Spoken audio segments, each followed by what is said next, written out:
my channel. Today we're in my room before I move out actually, which is quite sad. I'm joined with Memoona. Just about finished my first year of EP. I've learnt lots. How many people roughly are in your year group? So roughly we have about 50 doing EP, and then our department involves the PPL students as well. What's PPL? PPL is Psychology, Philosophy and Linguistics, and that's part of our department, but I could not tell you enough about that, so I'm not going to venture into that. There are about 50 doing pure EP across the colleges, and not every college offers it. That's pretty much for every subject, by the way, like not every college offers every single subject. Good range of colleges that offer EP, like quite central ones. Like the department has a lot of its lectures at Worcester College. I mean, pro tip, go for Worcester. Also, it's beautiful. Okay. So they offer your subject? Yes. Yeah. Interesting, because my subject, Chinese, is basically at St. Hugh's, but St. Hugh's does not offer Chinese studies. We don't know why, but okay, you do you. Could you like briefly outline the course? Yeah, sure. So EP is a bit of a difficult one to explain because it's not structured the same as other courses which have like first year, second year, third year. EP is still 3 different parts to it, but it's not split up in the years. The prelims, which is your first examinations here in EP, they last for 2 terms instead of 3, which most other subjects do. So we have our exams, our first exams, at the end of the second term, which we call Hillary.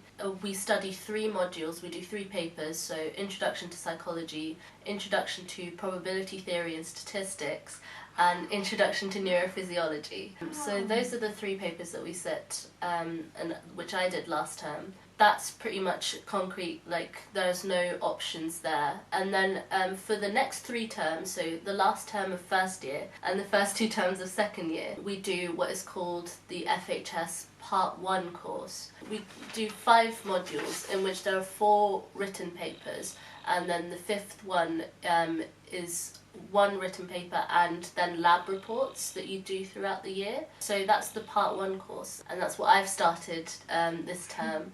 It's tough, it's been a bit of a jump from prelims, but yeah, I'm enjoying it. Something I didn't ask you was, what did you do for your A-levels, if you did My A-levels? Yeah, I did maths with statistics. Gosh, it's been a while. I mean, I still remember mine, you just did yours. English literature and psychology. I did biology for a year and then dropped it. Yeah. Oh gosh. Yeah. We dodged that bullet. Yeah. So I would say, like, just listening to the subjects that you did, do you think those prepared you for what you're doing now? Because they seem to be kind of relevant. Yes. Yeah.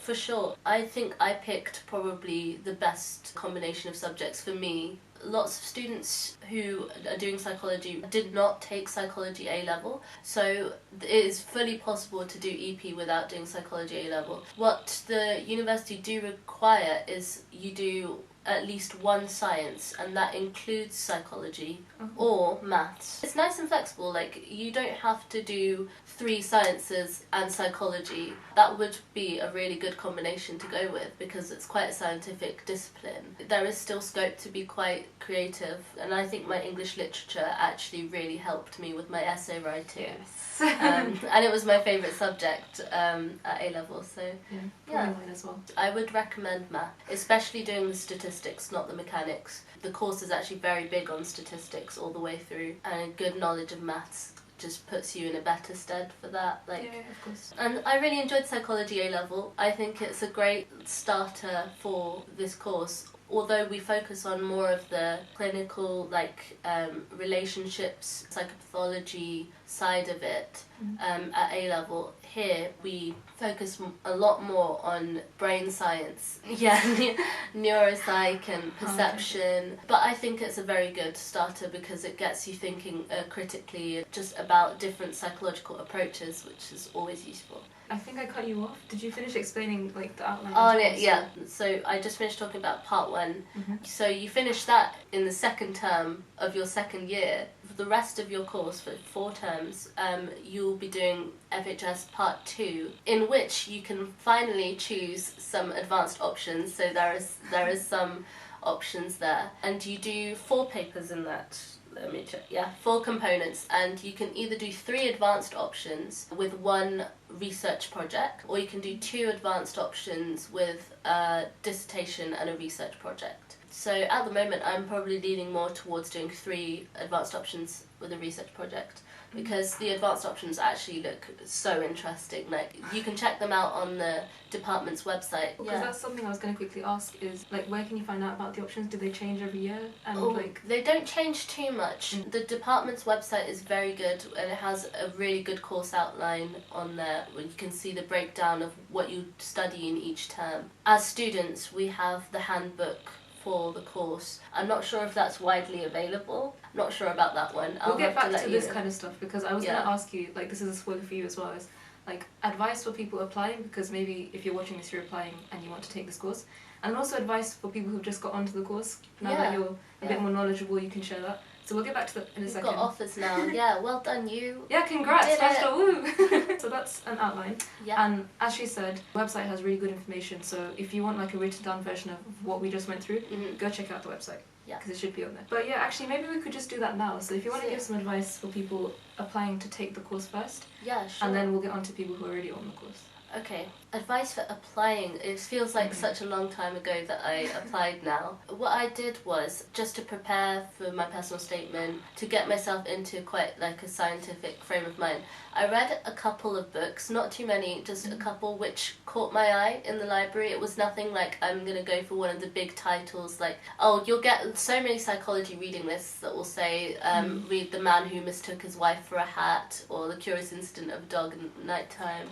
That's a good book. All amazing titles, but always go for something that you're actually interested in. So I read a really good book by a psychiatrist who was recounting her own struggles with depression and like some of the patients that she'd come into contact with, and that was really interesting for me because I'm very interested in depression and PTSD. I just read a few books and I wrote about why I enjoyed them in my personal statement. There's the entry test, of course, which is the TSA. Apply for that early, don't leave it to the last minute, and revise over the summer. So if you figure out quite soon in year 12 that you want to apply for this course, then I would, over the summer, have a look at a few past papers for the TSA. So it's split in 2 sections. You have a multiple choice section and an essay section in which you have to write one essay. There are a few titles that you can choose from. And the multiple choice one is just something you have to keep on attempting. It's very rare that people finish that section because there are so many questions, such little time. And you have to master sort of the time management, I would say. The time management of it. Going through and answering the easy ones first. And if something's taking too long, move on, because I think they're all valued at the same marks. Okay. So that's a really good tip then, because sometimes people don't realise how much a paper is weighted. And if everything's equal and some of them are more difficult, go for the easy ones. Yeah,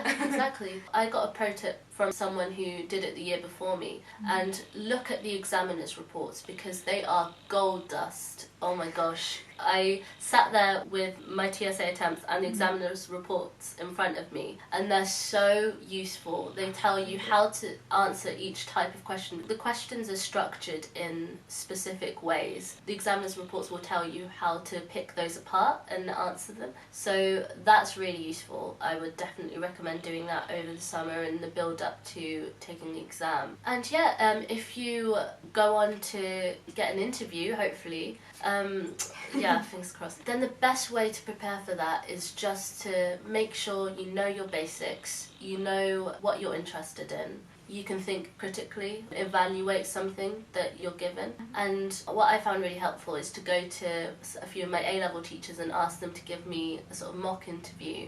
And I was really lucky. I had a great psychology teacher, and she actually gave me a list of possible interview questions. It was so long. Just food for thought, you know? And I guess it's good to be prepared. But also, if this sounds daunting to you, you can sometimes be over-prepared, I guess. You can, of course. At the end of the day, personal statement, because we mentioned that, is personal. So, read books, but don't write down books that you claim to have read and you haven't actually read. Oh, yeah. Everybody does that. You will get caught out. But don't do that. With psychology, you have to know your stuff, and that's the same with every subject. When preparing for interviews, just don't work yourself too hard, because at the end of the day, it is a conversation with a tutor. They want to give you a place. If you're finding it difficult to answer a question, you're meant to. They want to challenge you. They really want to push you. Just think out loud. Just talk about every single possibility that's on the table, and if the tutor is directing you to a certain route with the answer, go with it, consider it, talk about it. But like, if you're here already, maybe you're one of the people who already got an offer for the course. Yes. So you can move on to advice Oh for yeah. that. Well, first off, congratulations. The tutors really want you here. That's why they gave you the place. So don't doubt yourself at all. It's not a fluke. Something that our senior tutor here at Univ says quite often, which is quite funny. He says that Oxford tutors don't make mistakes. They don't have flukes. They don't give you a place just off the bat. It is a very well-informed decision. What would help them get through all the hard times that are to come? Because like, it's enjoyable. You're going to do a subject which I'm assuming you enjoy, and the workload is intense for every subject, but I'm sure there are things that can help. So I'm assuming that you have just finished A-levels. So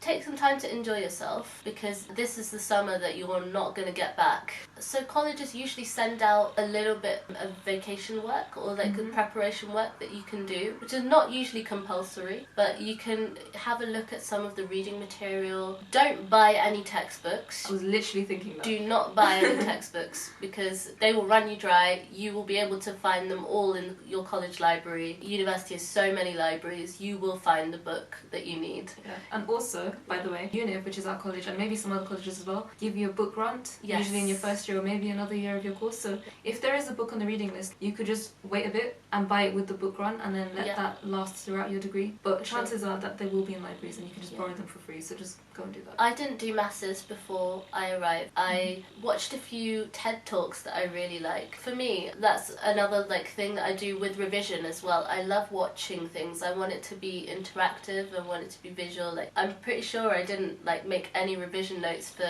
neurophysiology. I just watched loads and loads of Hank Green videos.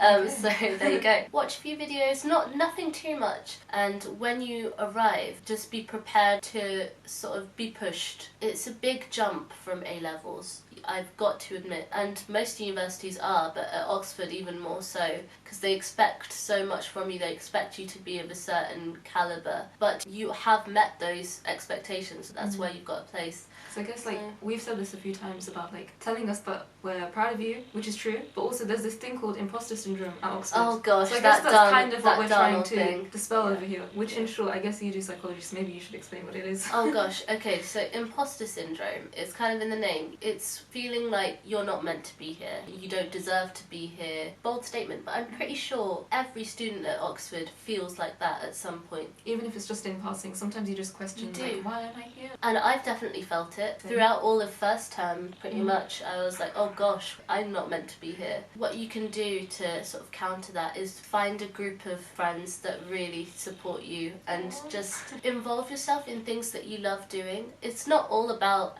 when you're at Oxford, it is about the work a lot of the time, but it's so important to have things that you love doing, have that downtime. If I didn't have musical stuff I was doing, or this is a creative spoiler. stuff. So actually this is a good segue. So I was going to ask you actually, what are some of the things that you do in your downtime to de-stress? Because it is quite stressful here. There are so many societies at Oxford. There is literally something for everyone. There is a Quidditch club. I was going to say, Just let that sink in. I'm pretty sure there's a tea and biscuits society. Oh, there is, I get the emails.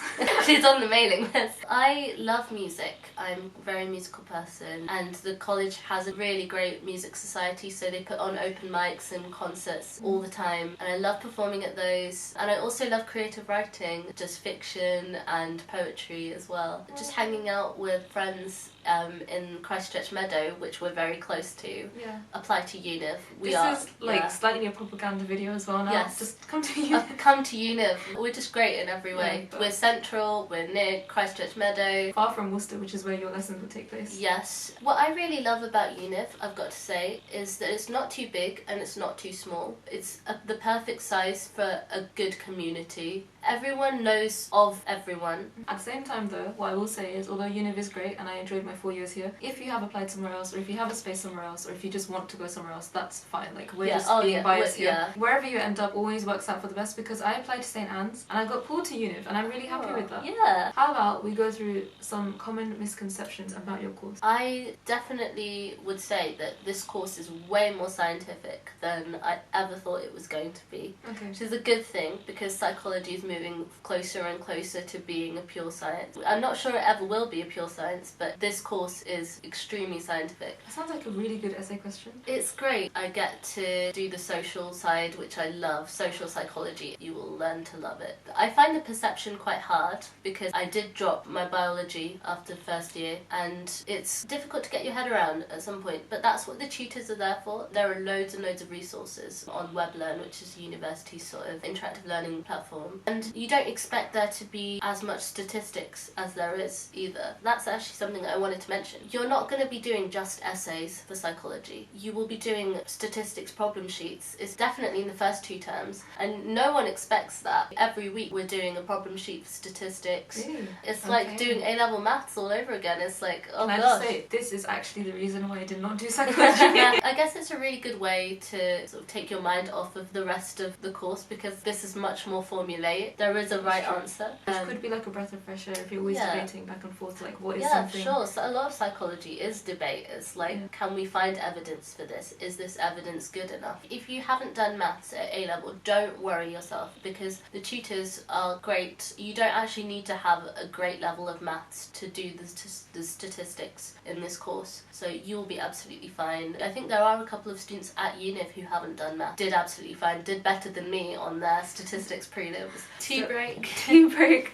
We're just talking about some advice just to end the video. It's my biggest bit of advice is don't think that you're going to be able to do everything while you're here. And I've learnt that the hard way. There are lectures, essays, reading lists. Yeah. There's so much that you could be doing, and it's very easy to fall into the trap of I should be doing everything, I should be going to every lecture. It's not doable. You physically can't do everything, and you shouldn't, because your own well-being as well. Like, sometimes handing in a piece of work that is less than what you want it to be, it's okay, it's enough. And I've received this advice from my own tutors, is to be okay with handing in a piece of work that you aren't 100% happy with. Learn to be okay with that. I know that it's tough, and it does take a bit of getting used to. That would be my biggest thing. For the first year especially, you learn that you're not going to be able to do everything, and that's okay. That's absolutely okay. I don't recommend this, but there was definitely a period in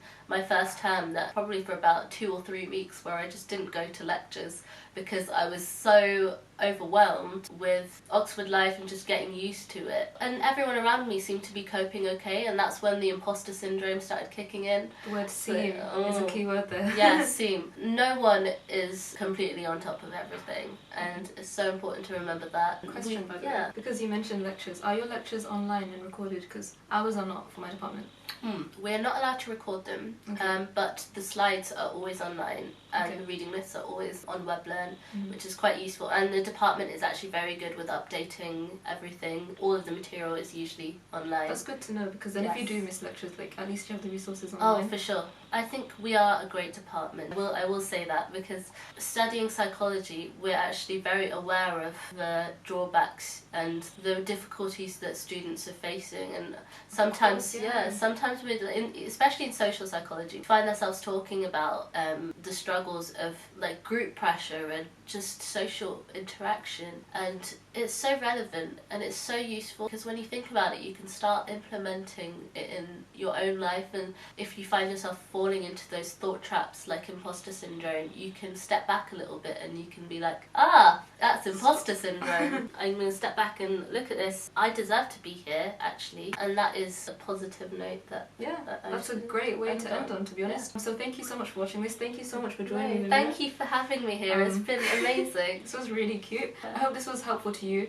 If you do have any more questions, please leave them in the comments, and I can try my best to get the answers and come back to you with those. I really hope you enjoyed this. Yes. I have other similar videos lined up, and look forward to that. Give this a share and a like, and see you next time. Go follow Nabeela's blog. I have a blog, it's actually. Amazing. I love it. I can link hers as well, because she does writing. Subscribe, please. Oh yeah, subscribe. 请你们订阅我的频道. It's just the same thing in Chinese. And we're gonna go and drink this now. Enjoy your day. Bye. Do you You know, actually, I think I told you this. I really wanted to do psychology as my undergrad. Oh, you did? Yeah. Really? Yeah. So I'm gonna put this up. This has been so much fun. Malang, I think that means like squishy or something. Hang in there, babe. Oh. Because it's a small. I need that. We're all just proud of each other, okay? Let's all just clap. Like, I can't do this. I'm proud of you. I'm proud of myself. I'm proud of everyone.